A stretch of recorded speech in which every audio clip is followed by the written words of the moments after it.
तेजस्वी की यात्रा ने ऐसी बढ़ाई बेचैनी कि हाथ जोड़े पवन सिंह के पास पहुंची बीजेपी।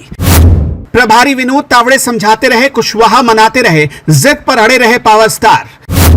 टिकट देकर छीन लेने वाली बीजेपी की पवन सिंह ने निकाल दिया अखाड़। बिहार की राजनीति में आज एक ऐसा तूफान खड़ा हो गया जो पूरे शाहबाद इलाके को हिला देगा।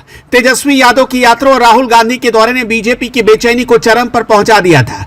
जिस तरह से बिहार में सवर्णों का झुकाव आरजेडी की तरफ बढ़ रहा था, उसने तो बीजेपी की नींद उड़ा दी। इसलिए कुछ ही घंटे पहले भोजपुरी स्टार पवन सिंह ने एक कदम बढ़ाया जो सबको चौंका देगा। भाजपा के बिहार प्रभारी विनोद तावड़े और मगध शाहबाद के प्रभारी ऋतुराज सिन्हा की मौजूदगी में पवन सिंह ने अपने धुर विरोधी उपेंद्र कुशवाहा के पैर छुए। हाँ, वही उपेंद्र कुशवाहा जिनके खिलाफ लोकसभा चुनाव में पवन सिंह ने काराकाट से लड़ाई लड़ी थी, और वही पवन सिंह जिनकी वजह से कुशवाहा की हार हुई थी। सबसे पहले समझिए कि आज क्या हुआ।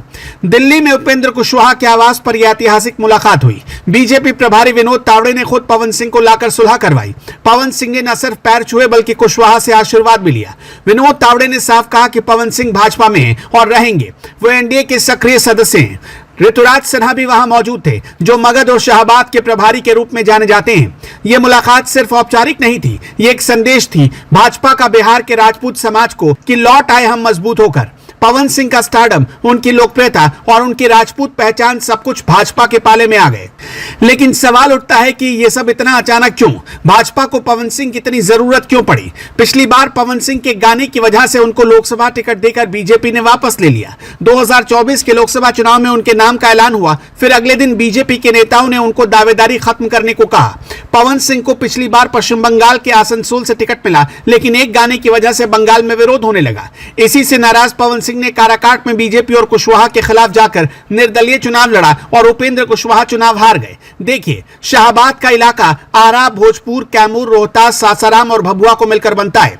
ये वो क्षेत्र है जहां आरजेडी का प्रभाव तेजी से बढ़ रहा है, और ये तस्वीर 2024 के लोकसभा चुनाव में ही साफ दिखी थी। तेजस्वी यादव की बिहार अधिकार यात्रा ने आरजेडी को नई ऊंचाई दी है। ये यात्रा जहानाबाद से शुरू हुई और पूरे बिहार में बेरोजगारी और अपराध के मुद्दों पर हमला बोलेगी।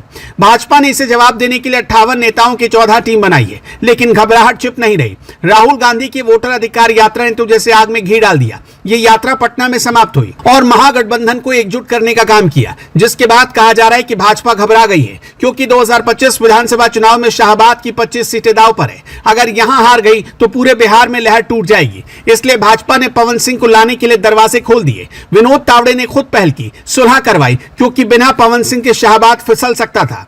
अब आते हैं बिहार के राजपूत वोटर्स पर, जिसके लिए पवन सिंह आए। ये वो समुदाय है जो हमेशा से भाजपा का वोटर माना जाता रहा है। साल 2020 विधानसभा चुनाव में देखिए, राजपूत वोटों का 55% से ज्यादा एनडीए की तरफ गया। खासकर शाहबाद और मगध के इलाके में भाजपा और जेडीयू को मिलाकर राजपूतों ने 60,000 से ज्यादा वोट दिए। लेकिन 2024 के लोकसभा चुनाव में कुछ बदलाव आया। पवन सिंह की बगावत ने राजपूत वोटों को बांट दिया। काराकाट में 15% राजपूत वोट आरजेडी की तरफ चले गए, क्योंकि पवन सिंह को राजपूत युवाओं का हीरो माना जाता है। उनकी फिल्में, उनके गाने सब राजपूत गौरव पर आधारित। लेकिन अब पवन सिंह के भाजपा में आने से क्या होगा? राजपूत वोट एकजुट हो जाएंगे।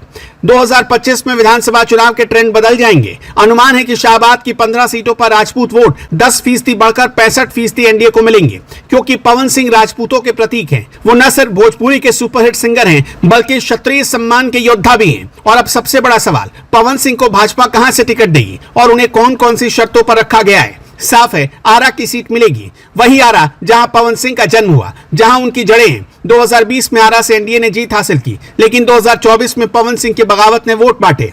अब भाजपा पवन सिंह को आरा से उतारने के लिए तैयार है, क्योंकि यहां राजपूत वोट 20% हैं और अभी तक आरजेडी मजबूत दिख रही थी। लेकिन टिकट देने के लिए बीजेपी ने क्या शर्त रखी है? यही कि उपेंद्र कुशवाहा की पार्टी के साथ मिलकर सारे गिले शिकवे दूर करके पवन सिंह को काम करना होगा। जिसके बाद पवन सिंह ने कुशवाहा के पैर भी छुए और उसकी तस्वीर वायरल हो गई। सब मिलाकर महागठबंधन को चुनौती देंगे पवन सिंह। लेकिन याद रखिए, राजनीति में कुछ भी स्थायी नहीं है। सस्पेंस बरकरार है। सस्पेंस तब तक बरकरार है जब तक पवन सिंह को टिकट नहीं मिल जाता। क्या पवन सिंह वाकई घर लौट आए या कोई नया धोखा मिलेगा?